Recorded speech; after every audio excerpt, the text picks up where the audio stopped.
弟兄姐妹平安，今天是2024年8月13号。今天的经文是诗篇81篇，路得记第2章第1节到23节，彼得前书第3章14节到18节。今天要跟大家分享的主题是普世福音。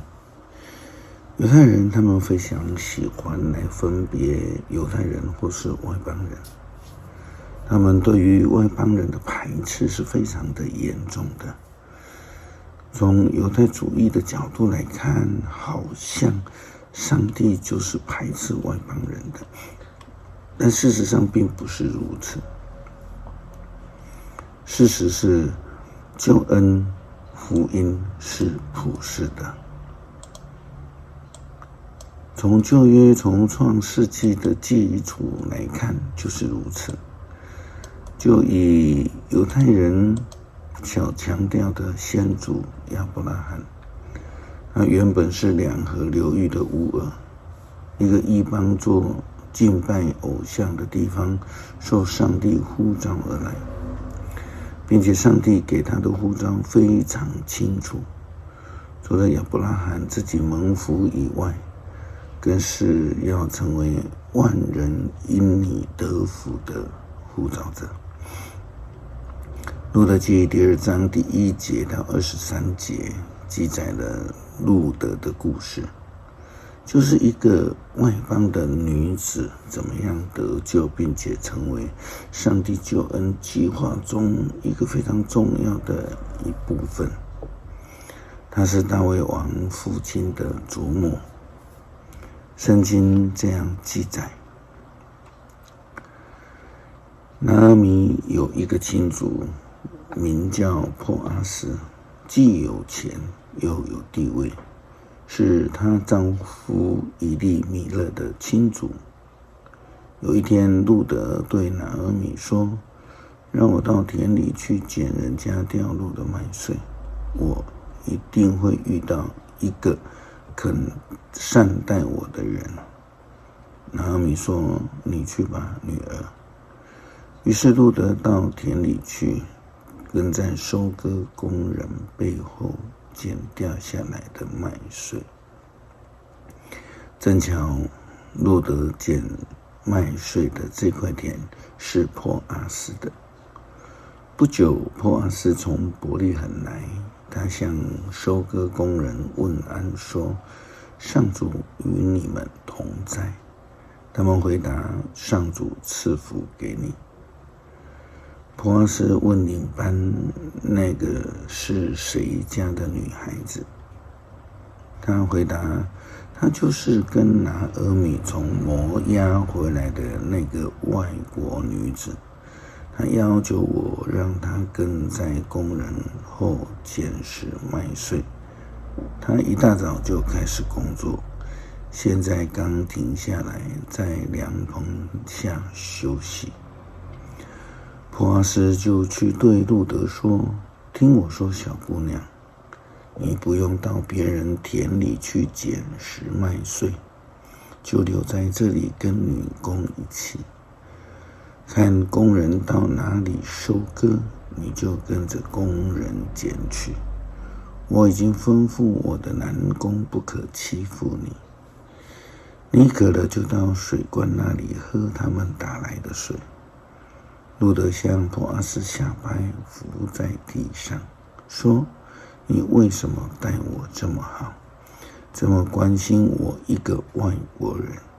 波阿斯说：“你丈夫死后，你对婆婆的种种孝行，我都听见了。我知道你怎样离开父母和自己的乡土，怎样来住在这一个陌生的民族中。愿上主照你所做的报答你。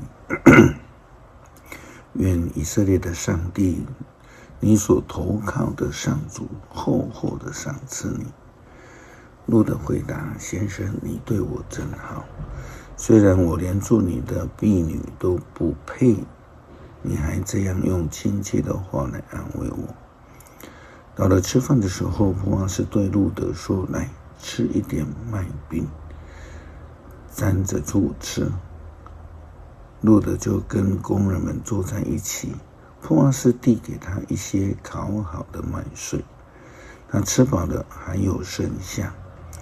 在他走开又去捡麦穗的时候，波阿斯吩咐他的工人，让他随意捡，就算是堆着的麦禾捆中去捡拾，也不可为难他，甚至要从扎好的禾捆中抽些出来让他捡，不可责备他。路德就在这样的田里捡拾麦穗，直到傍晚。他把捡来的麦穗打了出来，差不多有1篓。他把打好的麦子带回城里给婆婆看，又把留下来的食物给婆婆吃。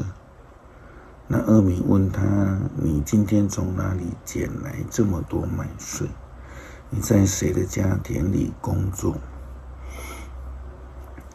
愿上帝赐福那个关爱你的人。”路德就告诉婆婆，他是在波阿斯的田里工作。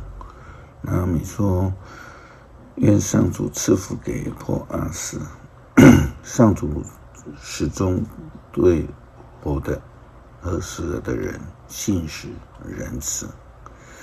拿俄米又解释说，那个人是我们的至亲，有义务照顾我们。路德说，他还叫我跟在他的工人后面捡拾麦穗，直到收割完毕。拿俄米对路德说：“是啊，女儿，你最好在波阿斯田里跟女工一起。要是你到别人的田里去，恐怕会被欺负。”于是路德就跟女工一起捡麦穗，一直到麦穗大麦小麦都收割完毕。路德继续跟婆婆住在一起。上帝普世的救恩就是透过人的顺服，遵行他的诫命，成为他救恩的同工来完成的。保罗，他就是一位被上帝呼召，非常清楚自己是外邦使徒的主仆。他将外邦这个普世福音视为终身的职志。事实上，他的一生也真实的实践了这个使命。彼得前书3章第14节到18节记载了他的使命，还有基督的爱。因为这样子，我在天父的面前跪下，天上地下所有的家族都从他而有的。我祈求上帝依照他荣耀的丰富，借着圣灵赐给你们力量，使你们内在的生命强壮起来。我又祈求基督借着你们的信心住在你们心里，使你们在他的爱中有根有基，好使你们能够跟所有上帝的子民一同体会基督的爱是多么的长阔高深。不是救恩的仆人，是上帝赐给他特别的恩赐，差遣他成为普世救恩的使者，将救恩将福音传到不受一般犹太人所接受的外邦人当中。诗篇81篇，要向护卫我们的上帝欢呼，要歌颂雅各的上帝，要唱歌，要打鼓，要用竖琴和弦琴弹奏美妙的音乐，要在初一15日吹号庆祝。这是给以色列的律例，是雅各上帝的命令。他在出发攻击埃及的时候，把这诫命颁给了以色列人。我听见有牧神的声音说：“我把你肩上的重担移去，我使你放下装满砖块的篮子。你遭难的时候呼求我，我救了你。我从风暴中隐秘处答应你。我在米利巴水泉便考验你。我的子民啊，听我的劝告吧。以色列啊，我多么希望你听从。你绝不可侍奉外族的神，不可敬拜我以外的神。我是上主，你的上帝，我从埃及带你出来。张开你的口吧，我要喂饱你。但我的子民不听我的话，以色列不服从我，所以我任凭他们顽固，继续他们愚妄的行为。我多么希望我的子民听话，多么希望他们服从我。我要迅速击败他们的仇敌，征服所有敌对他们的人。恨我的人要屈服在我面前，他们要受永远的惩罚。但是我要给你们最好的麦子吃，让你们享受野蜜的美味。恳求主帮助我们成为好的仆人，愿意跟上帝也跟人们同心合一，努力一致，从心里面成为普世福音的好同工。感谢祷告，奉主耶稣基督圣名求，阿们。